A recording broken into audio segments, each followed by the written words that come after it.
Ladies and gentlemen, this is GhostX and welcome back to the channel. Today I'm going back to Black Ops 6 Zombies, yes, and probably for one last video on that game. And oh boy, visiting Terminus Island brings back so much nostalgia. I'm talking about hours of grinding on this map, on streams and while preparing the videos. All of that a year ago, all that hype when Black Ops 6 Zombies dropped on October 25th of 2024. It was wild, to be honest with you. The reason I'm going back now is to show you a small Easter egg that was discovered almost a year after the map released. Big shout to GhostX for pointing it out a couple of weeks ago. I'm not sure if anyone else showed it before him, but regardless, much respect to GhostX and everyone who's been working on the Easter eggs for Black Ops 6 Zombies in general. Now, this Easter egg is probably not worth doing, to be honest with you, but you can try it out just out of curiosity. The rewards are salvage and essence, and honestly, they're not enough to cover the expenses of doing the Easter egg. But I will explain how and I'll explain why. So basically, when you're on Terminus Island, you have to head over to this side island at the top left of the map. You will see a rock with the imprint of the Sentinel artifact. Apparently, it's been there for a year.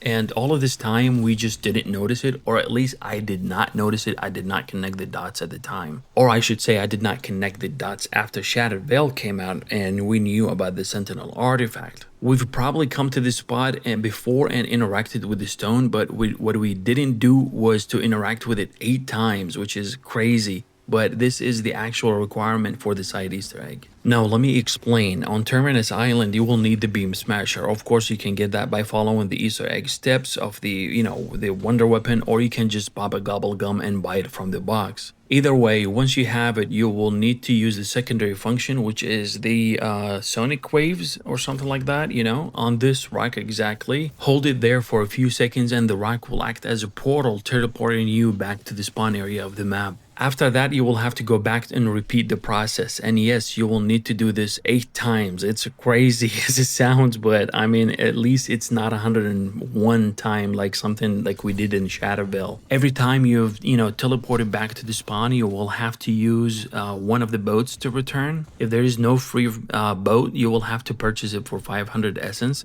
So imagine buying 8 boats. That ends up costing more than the reward itself. Once you complete it 8 times, you will get teleported back to the spawn again, and the Easter egg rewards will pop up. And it's only salvage and essence. But again, the essence isn't nearly enough to make it worth the grind. And that's pretty much it for this side Easter egg, to be honest with you. Still, it's fun little discovery, and honestly, it's just nice going back to Terminus Island, feeling that nostalgia and remembering the hype when the map first dropped. So what do you think, guys? Have you tried it before? Did you actually do it 8 times? Let me know in the comments. And if you've missed Terminus Island, or you're hoping that Black Ops 7 Zombies delivers even more for the community, stay tuned. I have more videos, guides, and gameplay coming when Black Ops 7 Zombies launches. Up until then, cheers and have a good day.